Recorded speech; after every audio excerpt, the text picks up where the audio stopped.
जय श्री राम दोस्तों। एक समय की बात है। गांव के बाहर बरगद का एक पेड़ था, जिसके पास ही गणेश जी का एक छोटा सा मंदिर था।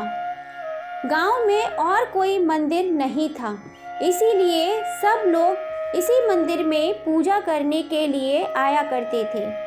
गांव में एक भिखारी भी रहता था, भीख मांगना ही उसका काम था।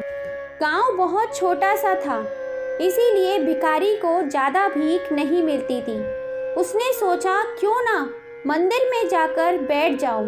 वहां आने जाने वाले श्रद्धालु सब लोग कर्म करने के लिए आते हैं, तो कुछ ना कुछ दे जाया करेंगे, जिससे पेट भरने के लायक भीख तो मिल ही जाया करेगी।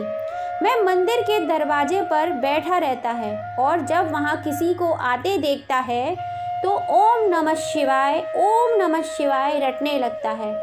इस तरह बेचारा दिन भर गणेश जी के मंदिर के बाहर भगवान शिव का नाम लिया करता था, मगर शाम तक उसे भीख मिलती नहीं थी। सिर्फ 2-4 मुट्ठी अन्न और कुछ फल फूल ही मिल पाते थे। भला इतनी थोड़ी आमदनी से किसी की गुजर बसर कैसे हो सकती थी। फिर भिखारी को अपना ही नहीं, अपनी बेटी की भी चिंता करनी पड़ती थी। उसकी बेटी का नाम था रमा और वह बड़ी ही चतुर और समझदार थी, मगर चतुराई और समझदारी से तो पेट की आग नहीं बुझती, तो उसे तो भोजन चाहिए होता है। इसलिए रमा कभी कभी अपने बाप को भोजन पानी के लिए तंग करने लगती थी। उस वक्त भिखारी के दिल पर बड़ी चोट लगती थी, उसकी आंखें भर आती थीं। वह चिंता के समुद्र में डूब जाया करता था। भिखारी दिन भर मंदिर के दरवाजे पर बैठा रहता था और जब वहां किसी को आते देखता तो ओम नमः शिवाय रटने लगता था। इस तरह बेचारा दिन भर गणेश जी और शिव जी का नाम लिया करता था, मगर शाम तक उसे भीख नहीं मिलती थी। सिर्फ 2-4 मुट्ठी अन्न और कुछ फल फूल ही कभी कभी 4-6 पैसे मिल जाया करते थे। गर्मी के दिन थे, दोपहर का समय था।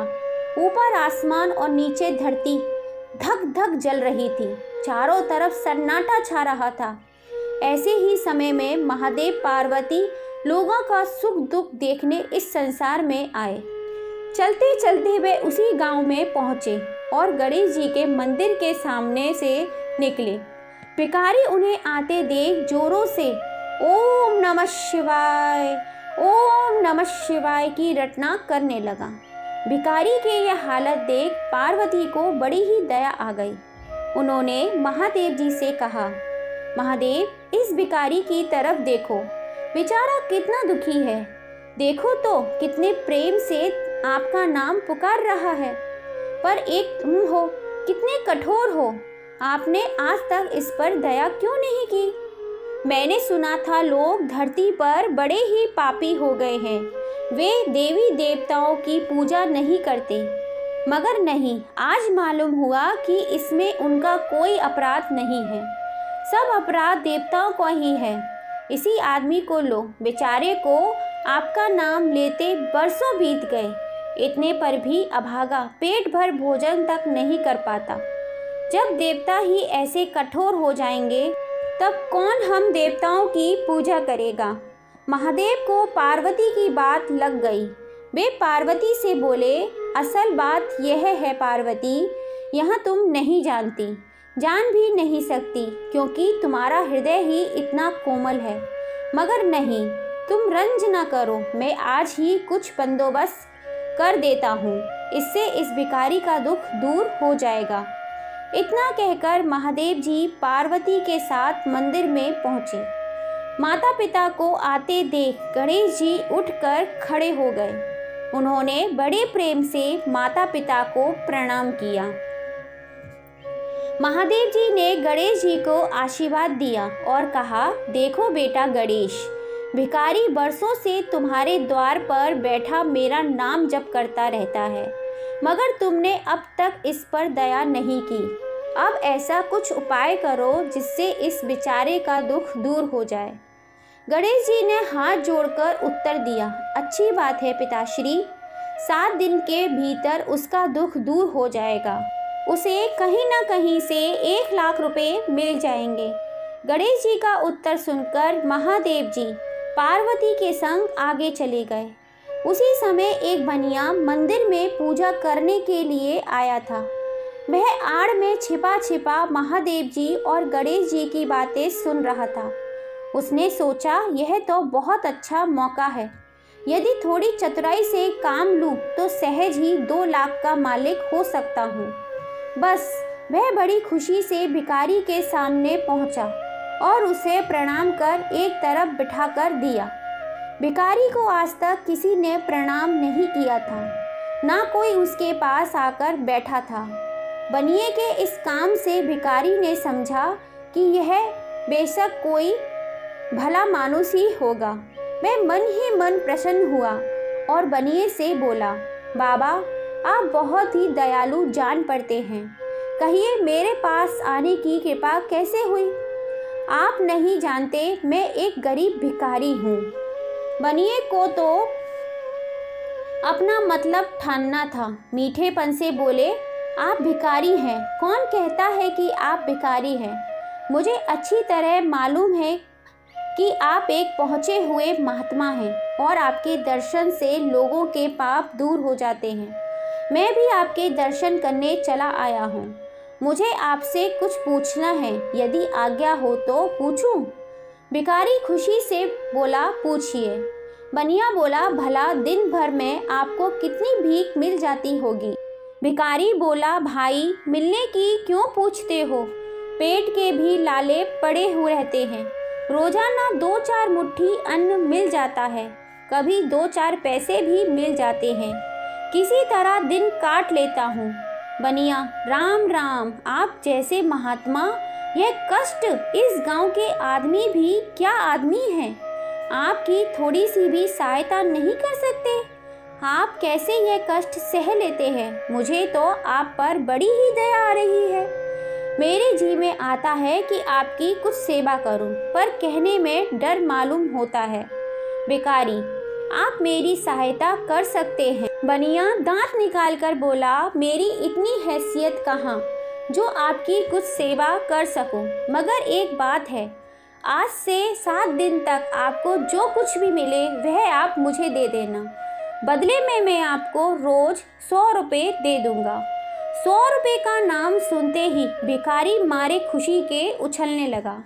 उसने सोचा, अगर 100 रुपये मिल जाएं तो क्या कहना, यहाँ तो 7 दिन में 7 आने का भी सामान नहीं मिलता, तो अब तो मुझे 100 रुपये मिल रहे हैं।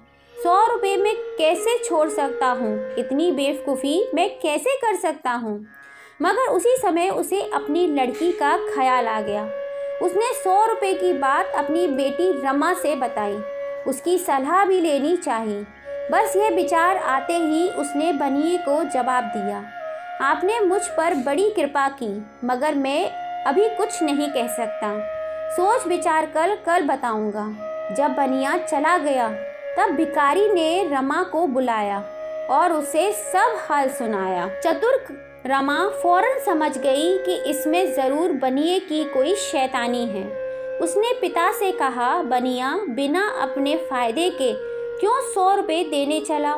खैर, मैं कल उससे बात तय कर लूँगी, मगर तुम बीच में मत बोलना। उधर बनिए का बुरा हाल था। रात भर उसके पेट में चूहे उछलते रहे। बड़ी मुश्किल से सवेरा हुआ। बनिए की जान में जान आई। वह हाथ मुंह धोके भिखारी के पास पहुंचा और छूटते ही बोला, क्या विचार किया आपने महात्मा जी? रमा भी बनिए से निपटने को तैयार बैठी हुई थी। बनिए की बात सुनते ही उसने जवाब दिया, सेठ जी, हम लोगों ने विचार कर लिया है। भला 100 रुपये में क्या होता है? इतना सस्ता सौदा होना मुश्किल है। माफ़ कीजिए। रमा का उत्तर सुनते ही बनिए मानो बिजली गिर गई हो, पर लाख रुपए का लालच छोड़ना भी तो कठिन नहीं था। वह उस भिखारी को 200 रुपये देने के लिए राजी हो गया। अब तो रमा का संदेह और भी पक्का हो गया। वह समझ गई कि बनिया ज़रूर किसी भारी लाभ के लिए इतने रुपए देना चाहता है। उसने जवाब दिया, सेठ जी, इतना सस्ता सौदा और कहीं होता होगा? 200 से और 2000 में होता ही क्या है? जो चीज़ आप कौड़ियों के मोल खरीदना चाहते हैं वह लाख रुपए में भी सस्ती है। यह सुन बनिया बहुत घबरा गया, परंतु उसने अपनी कोशिश जारी रखी। मारे लोभ के वह अंधा हो रहा था। उसको लोभ का भूत सवार हो गया था। उसने 100-200 से बढ़कर अंत में 50,000 लगा दिए। अब रमा ने सोचा, इतने रुपए थोड़े नहीं होते, बैठे ठाले इस फायदे को छोड़ना ठीक नहीं होगा। उसने बनिए से कहा, खैर आप नहीं मानते तो मैं ही आपकी बात मान लेती हूँ, मगर शर्त यह है कि रुपए अभी मिलने चाहिए। यह शर्त मंजूर करने में बनिए को क्या उजर थी। वह खुशी खुशी घर लौटा। उसने सोचा, 50,000 रुपये देकर 1 लाख लेना कुछ बुरा नहीं है। 2 लाख ना सही 1.5 लाख का मालिक तो बन ही जाऊंगा।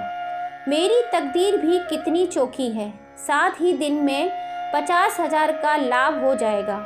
उसने घर आते ही भिखारी के पास 50,000 रुपये भेज दिए। अब बनिया हर रोज भिखारी के पास आता और उसकी दिन भर की भीख घर ले आता। इस तरह 6 दिन बीत गए। अब तो बनिए को बड़ी फिक्र होने लगी। 7वें दिन वह गणेश जी के मंदिर में पहुंचा। उसने देखा कि आज फिर महादेव पार्वती मंदिर में पधारे हैं। बस वह दीवार से कान सटाकर उनकी बातें सुनने लगा, मगर यह क्या, उसका कान दीवार से चिपक गया। उसने कान छुड़ाने की बहुत कोशिश की, पर कान टस से मस न हुआ। अब वह दाहिने हाथ की सहायता से कान छुड़ाने लगा। इतने में हाथ भी दीवार से चिपक गया। इधर महादेव जी ने गणेश जी से पूछा, बेटा, इस भिखारी के लिए कुछ इंतजाम हुआ या नहीं?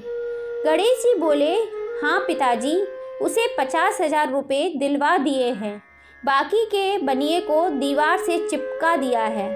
यह बनिया बड़ा लोभी और कंजूस है। इसने गरीबों से एक एक के 4-4 पैसे वसूल कर अपना घर बनाया है। रुपए वसूल करने में इससे गरीबों पर दया नहीं आती। उनके बच्चे भूखे मरते रहते हैं, पर इसने चौगने रुपए वसूल करके भी संतोष नहीं होता। इस तरह इसने 1 लाख रुपए से अपनी तिजोरी भर ली है। गरीबों के माल से यह सुख नहीं उठा सकता। अब जब तक यह भिखारी को बाकी 50,000 रुपये नहीं दे देता, तब तक दीवार से ही चिपका रहेगा।